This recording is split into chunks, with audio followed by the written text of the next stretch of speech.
बिस्मिल्लाहिर्रहमानिर्रहीम। अस्सलाम वालेकुम। सुन लो न्यूज़ के साथ मैं हूं रिया चौधरी।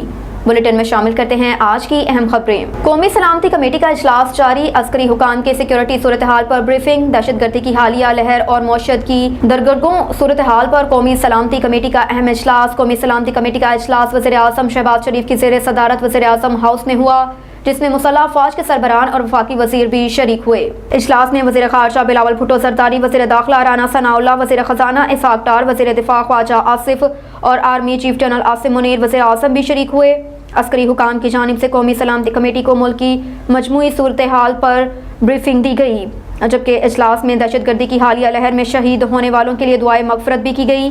याद रहे कि गुज़श्ता रोज़ वज़ीर आज़म शहबाज शरीफ से army chief general Asim Munir ने भी मुलाकात की थी, जिसमें मुल्क की सिक्योरिटी सूरत हाल पर तबादला ख्याल किया गया।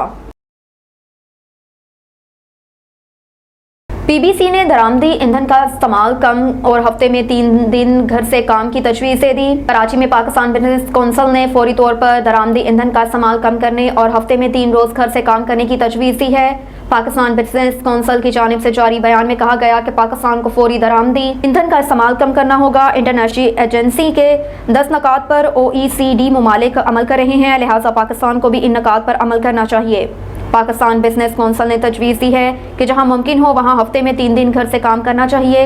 हाईवेज पर स्पीड की हद 10 किलोमीटर घंटा कम करनी चाहिए और मुल्क के बड़े शहरों में एतवार को गाड़ियां ना चलाएं, जबकि पब्लिक ट्रांसपोर्ट सस्ता करें। छोटे फासले पैदल या साइकिल पर तय करें। कार शेयरिंग से ईंधन का इस्तेमाल कम करें। पाकिस्तान बिजनेस कौंसिल ने तजवीज़ दी कि बड़े शहरों में मुतबादल गाड़ियां इस्तेमाल करें। माल बरादर गाड़ियों का मौसर इस्तेमाल करें। जहाज की जगह तेज़ रफ्तार रेल रात में इस्तेमाल करें। इलेक्ट्रिक और जायद पायदार गाड़ियों का इस्तेमाल करें, जबकि मुतबादल मौजूद होने की सूरत में कारोबारी सफरी ज़रूरत कम करें। MQM धड़ों को एक करने का मिशन कड़े मरहले में दाखिल। गवर्नर सिंध की मुस्तफ़ा कमाल से मुलाकात। गवर्नर सिंध कामरान टस्वरी ने कराची में रात गए पाकिस्तान सरजमीन पार्टी PSP के सरबराह मुस्तफ़ा कमाल से पार्टी ऑफिस जाकर मुलाकात की। इस मौके पर मुस्तफ़ा कमाल ने गुलदस्ता पेश करके गवर्नर सिंध का इस्तकबाल किया। मुलाकात के बाद कामरान टस्वरी और मुस्तफ़ा कमाल ने मुश्तरका प्रेस कॉन्फ्रेंस की, जिसमें PSP के सरबराह ने कहा कि गवर्नर सिंध ने खुद को गवर्नर हाउस के दावेदारों के पीछे मासूर नहीं किया। मुस्तफ़ा कमाल बोले कि गवर्नर को भाई कहा है और वो जिसे भाई कहते हैं फिर उसे निभाया भी जाता है। उनका कहना था कि मेरी मुलाकातें सिर्फ MQM के नामजद गवर्नर ही से हुई हैं।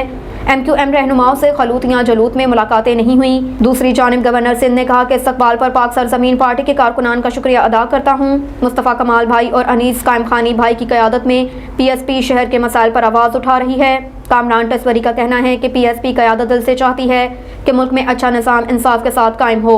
मैं हमेशा से उनके जज्बात की कदर करता हूँ।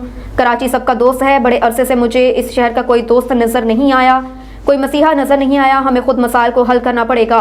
उन्होंने कहा कि इस शहर को और यहाँ के रहने वालों को किस बात की सज़ा दी जा रही है। दूसरी जानिब हम एक दूसरे की टांगें खींचने में लगे हैं, एक दूसरे को ठीक करने में लगे गए हैं, शहर को ठीक नहीं कर रहे।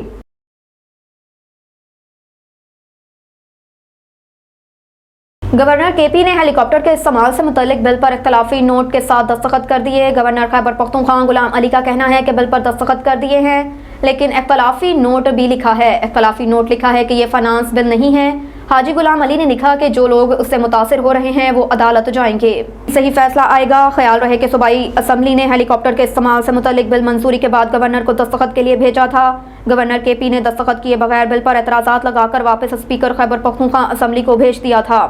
स्पीकर ने गवर्नर को उनके इख्तियारात के हवाले से बिल पर अपना नोट लिखकर वापस भेजा था। इसमें कहा गया था कि सूबाई असम्बली से मंजूर बिल के तहत 2008 से हेलीकॉप्टर के इस्तेमाल को कानूनी तहफ़्फ़ुज़ दिया गया है।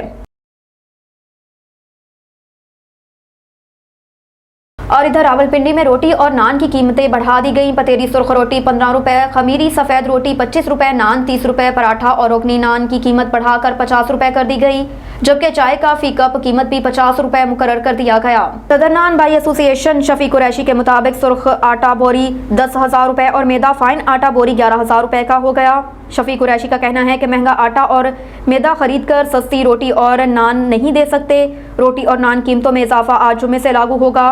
लाहौर इंसामिया का नान रोटी की कीमत बढ़ाने की इजाज़त देने से इनकार।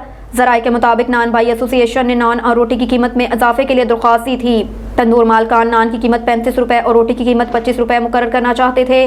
तंदूर मालकान का कहना है कि आटे का 15 किलो वाला थैला 1900 रुपए का हो गया, जबकि फाइन आटे की बोरी का रेट 10,800 रुपए हो गया। तंदूर मालकान का मौकफ है कि आटा महंगा होने से नान और रोटी मौजूदा कीमत पर फरोख्त नहीं कर सकते, लिहाजा कीमत बढ़ाने की इजाज़त दी जाए। ज़राए का बताना है कि लाहौर की इंतज़ामिया ने तंदूर मालकान को नान और रोटी की कीमत बढ़ाने की इजाज़त देने से इनकार कर दिया, जबकि ज़िले इंतज़ामिया की जानिब से कीमत में इजाफे की इजाज़त ना देने पर नान बाई एसोसिएशन ने इजलास बुला लिया। ज़राए का कहना है कि नान बाई एसोसिएशन के इजलास में नान और रोटी की कीमत बढ़ाने पर गौर किया जाएगा।